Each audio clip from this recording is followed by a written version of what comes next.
Hello, this is me again, this time hopefully in a really shorter video. The purpose of this video is actually to rank the absolute universe DC titles that we've had so far.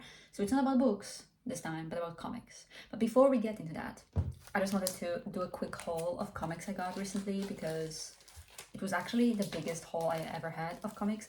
I got the new Zatanna, beautiful variant, I love it. All of the Zatanna variants are so pretty, it's really hard for me to only pick one. The Pride variant of, oh my god, the lighting is horrible, of Poison Ivy. And also Odin, which I already read, amazing first issue.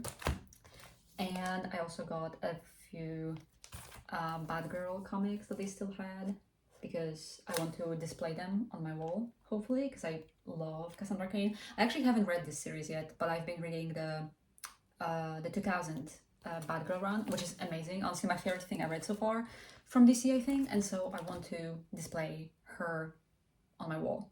Anyway, let's get to ranking the absolute titles. What is the absolute universe? If anybody comes across this who doesn't know, doesn't read comics, all you need to know is that the absolute universe in DC is just a different universe than the mainline universe. There's a multiverse in DC as there is one in Marvel, I'm pretty sure. And absolute universe is one that was created a few years ago. It was created by a certain character, and essentially just know that at the core of it, it has like a different energy, and essentially the idea of it is that it is the dark universe, but it's not really supposed to be like just dark. It's more so that it's kind of like a universe at the core of which there is no fairness, like it's an unfair world, so it's a bit darker, a bit more edgy, whatever.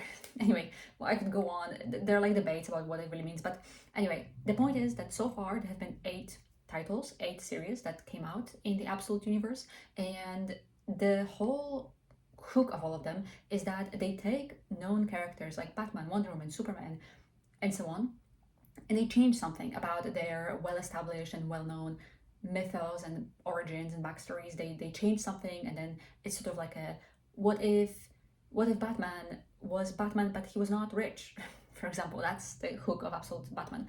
And so these titles have been pretty successful, very successful. In fact, they really honestly have already reached, some of them have already reached like iconic status, especially absolute Batman, and I've read all of them. Now, I'm not caught up with all of them. There are 2 I'm behind because the way that I get my comics, I get them with a delay. So I read them about a month after the release.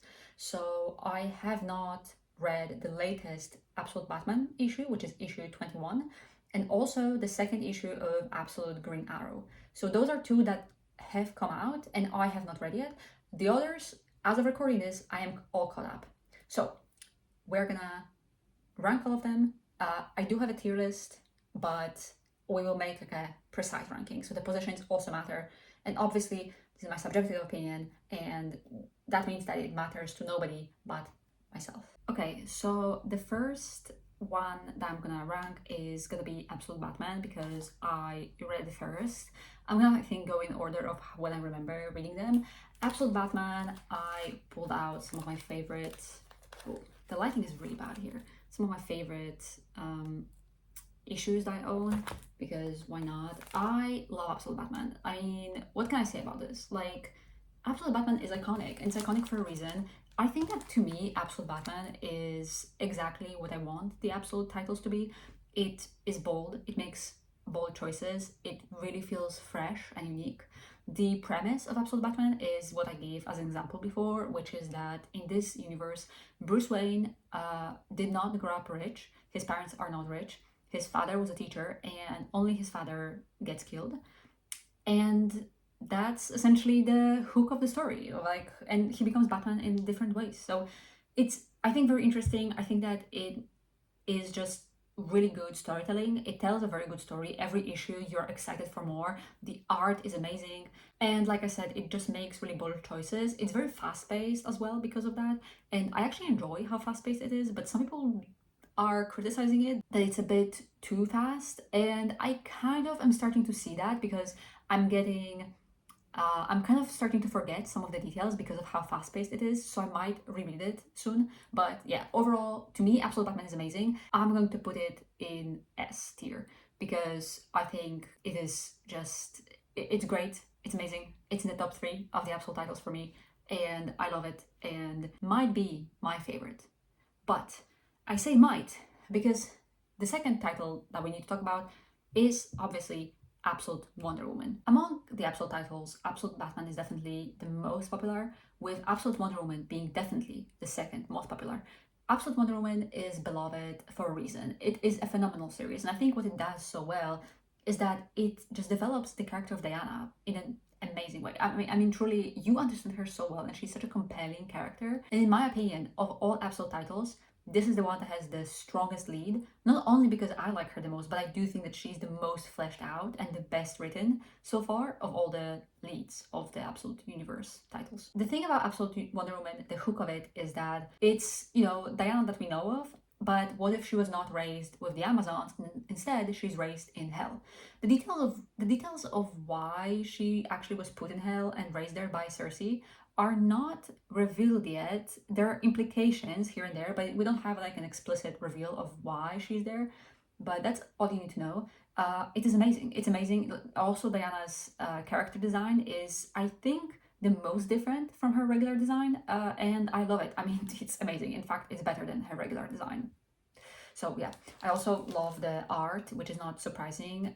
Sherman on the art is just incredible, doing an incredible job, and also the covers are so beautiful too. Also by Sherman, I believe. The annual was amazing. Anyway, I mean the annual for Batman was also amazing, but yeah, this cover might be my favorite. I think maybe I'm not sure, but I feel like it might be. It's really beautiful. Although this also is a really beautiful. I love this one as well. The 19. Yeah, some of my favorites. And I'm gonna put Absolute Wonder Woman in S tier as well because it's amazing. I will put it below Absolute Batman, and the reason for that is as follows. Absolute Batman, I think, does an amazing job at the storytelling, the plot, the pacing for me, and it's a bit more balanced when it comes to the contrast of how the lead character is written and the side characters. I think Absolute Wonder Woman, the only thing that it falls short of is the writing of the side characters.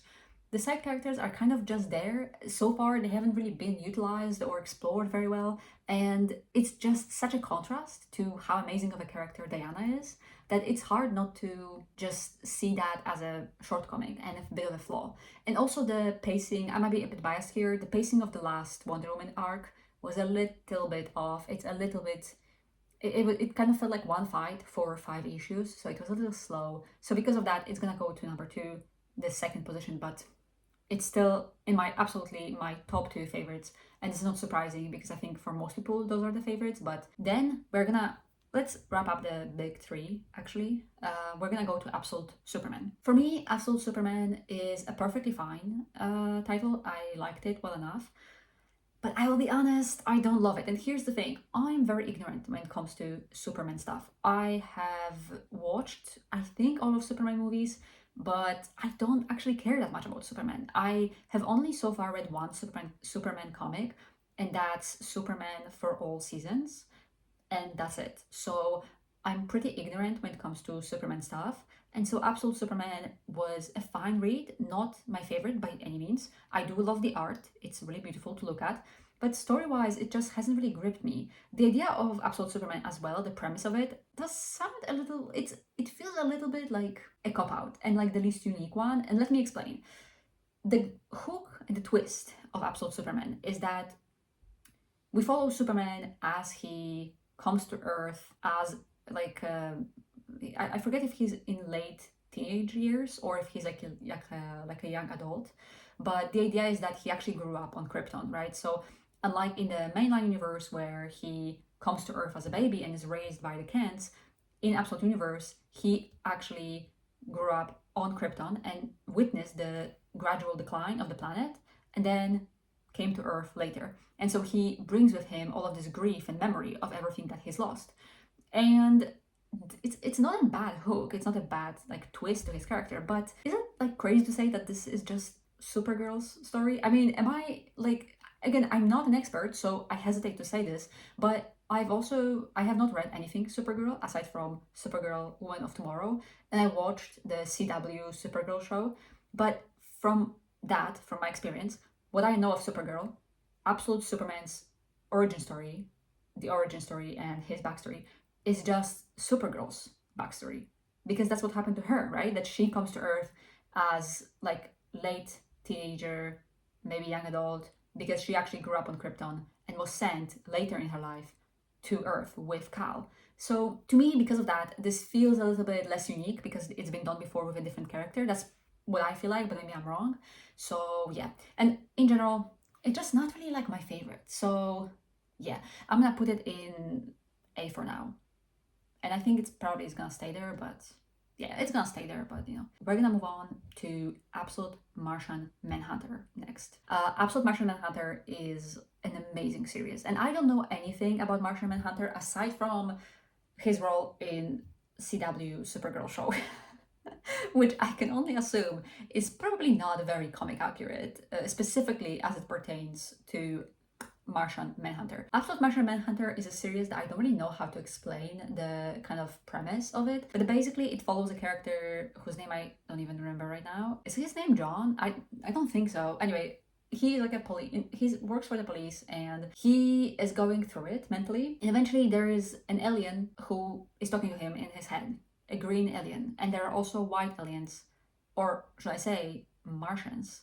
So there are white Martians that are coming and they try to manipulate people and do stuff, and the Green Martian is talking to our main character in his head.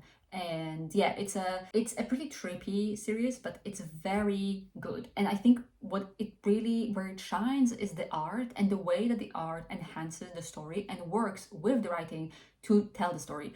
And unlike the other titles, this is very like sociological, political.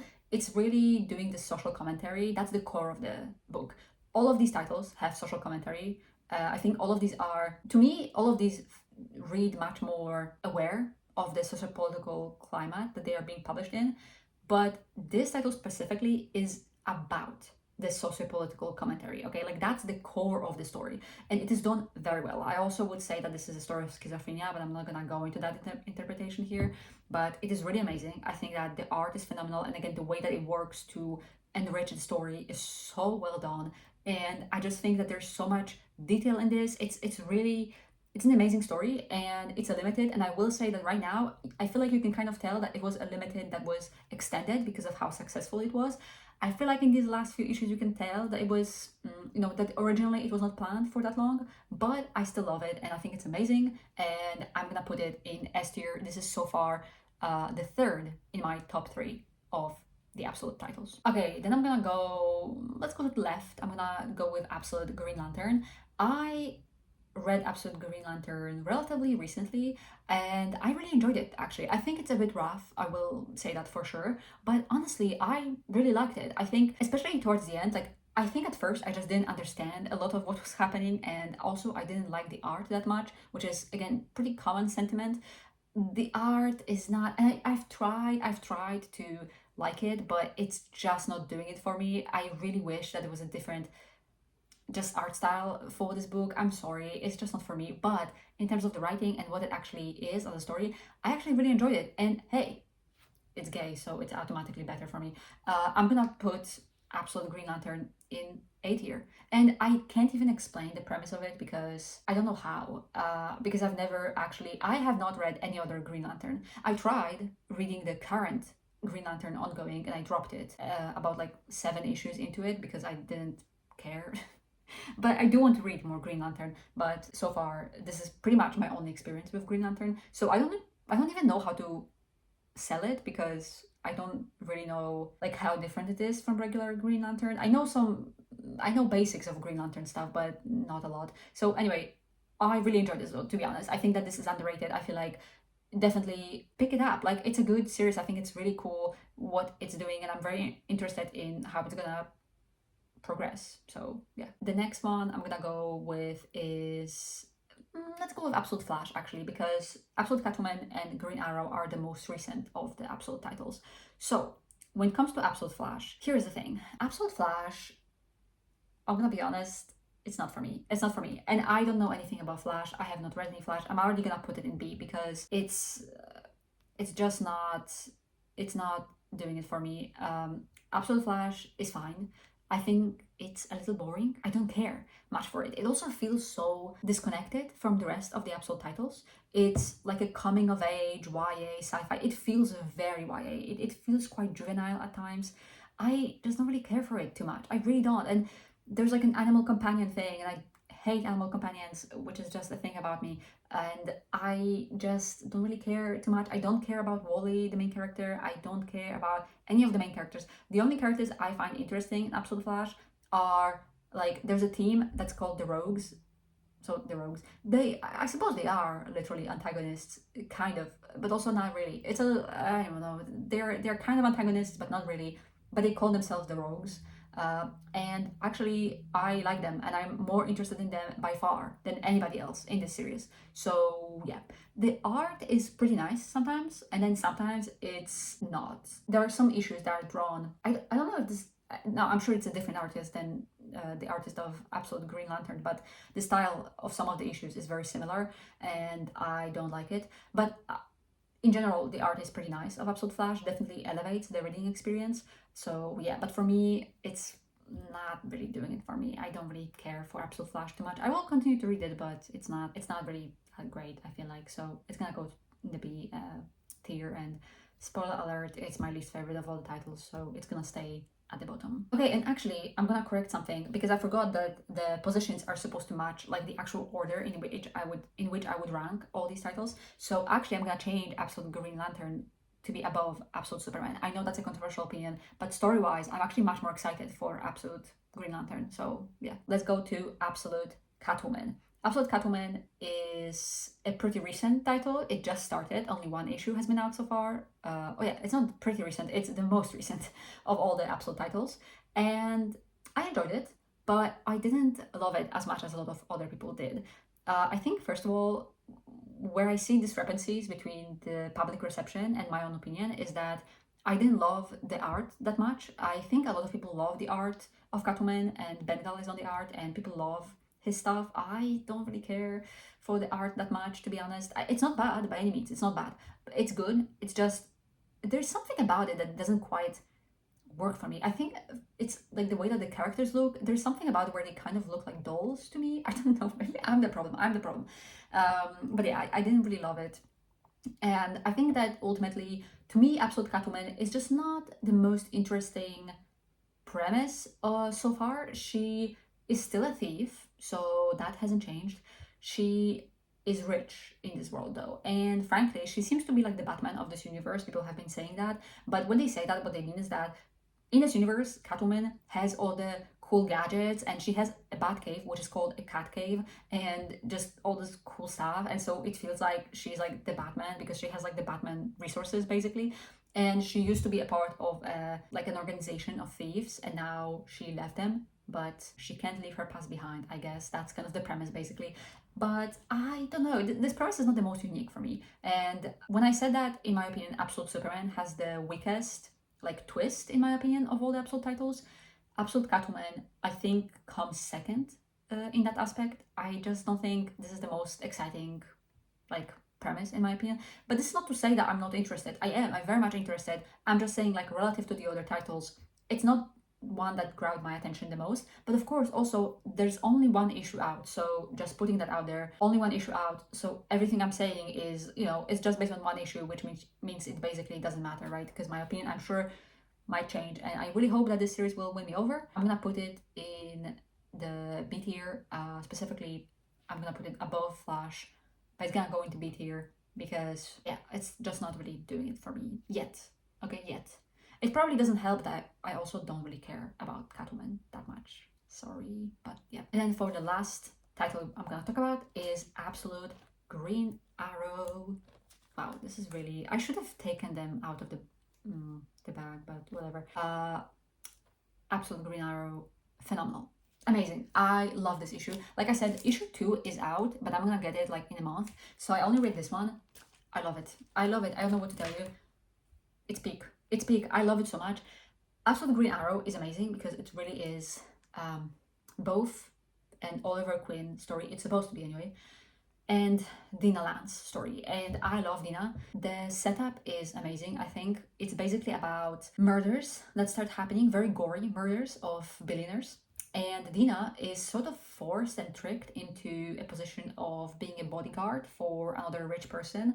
And she basically just gets wrapped up in these murders and is going to try and solve them, because presumably this person who is murdering these people, they are using a certain symbol, well, symbol of the Green Arrow, which is a symbol of a company that in this universe Oliver Queen owned, and he was also murdered. He was murdered in like the absolute evil one shot. And so Dina had history with Oliver Queen, and she hasn't actually spoken to him in a very long time, but still, you know, it did move her, you know, to hear of his passing. And so she gets wrapped up in all of this. And we see how exactly in this issue, and I think that what this issue is already setting up is what the story will be about, which is so much more than people expected, I think, because we were all expecting that this would be a slasher story of, you know, a serial killer going after rich people, and it's gonna be commentary about how rich people are horrible and deserve to die, whatever. And listen, I'm down for that. I'm down for that kind of story. But this is so much more, because what the story is really setting up to be about is, I think it's going to be about Dina having to confront her own morality and how her morality becomes conditional. Because even in this issue, it's already setting up and building up that Dina admits, like, she recognizes that what's happening, these murders are horrible, terrible, and nobody deserves them, but also is confronted with the fact that these victims are horrible people. Not only are they rich, they're horrible people. And she can help but smile at some point about like these murders, basically. And you know, it does beg the question of like, how strong are your morals if you believe that murder is wrong, for example, but you also, and you believe that nobody deserves it, and yet you can't help but when you hear about a certain horrible person meeting that type of death, you can't help but feel maybe not happy, but you don't feel bad. And what does that mean about you? And I think it's that's going to be I think that is what is going to be the actual focus of the series. It's going to be Dina having to force looking inward and reflecting on what that really tells about her and her morals, and can morals be conditional, and if they are they morals to begin with, and what does that mean for her understanding of the world and who she is as a person, and how do you resolve the cognitive dissonance of, on one hand, for example, believing that nobody deserves to die, these things happening, these murders are horrible, on the other hand understanding that people that are victims of these murders are horrible people, and also understanding that they would never answer for their crimes in the right way, so to speak. So this way is sort of the only way that they could have gotten punished. And then what do you think about that and how that makes you feel? And yeah, I don't know, it's a very, I think it's also a very current issue, and I think it's going to resonate with a lot of people, I hope. And I think it's very interesting, and I really am very curious to see what it has to say and what kind of arc Dina goes onto. And I'm very excited, and I love her design in this as well. I love that we're getting more butch Dina Lance. I think that's really iconic, and yeah, we'll see what happens. So anyway, I'm gonna put Absolute Green Arrow in A tier. I will put it above, like below Superman, because, well, because it's only one issue so far that I read. But honestly, it's probably gonna end up being above Superman for me. It might even end up above Absolute Green Lantern. Actually, you know what? I'm gonna put it above Superman already. I said it. And it's probably in the future gonna end up above Absolute Green Lantern. Honestly, it might even end up in my top 3. That's just a prediction, but I'm just saying, you know. So yeah, anyway, that's it for me. And that was the whole ranking. I don't know if anybody will come across this that cares, but this was just me doing a quick thing because I want to like experiment with something with editing. And if the lighting is bad, I'm sorry, but the sun is shining straight into my windows, so I had to close the shutters, but I hope it's not too dark. I don't know. Anyway, that's it. Obviously, those were just my opinions and how I enjoy the series, and I'm not an expert in any way, shape, or form, so my opinion doesn't really matter to anybody but myself. So that's it.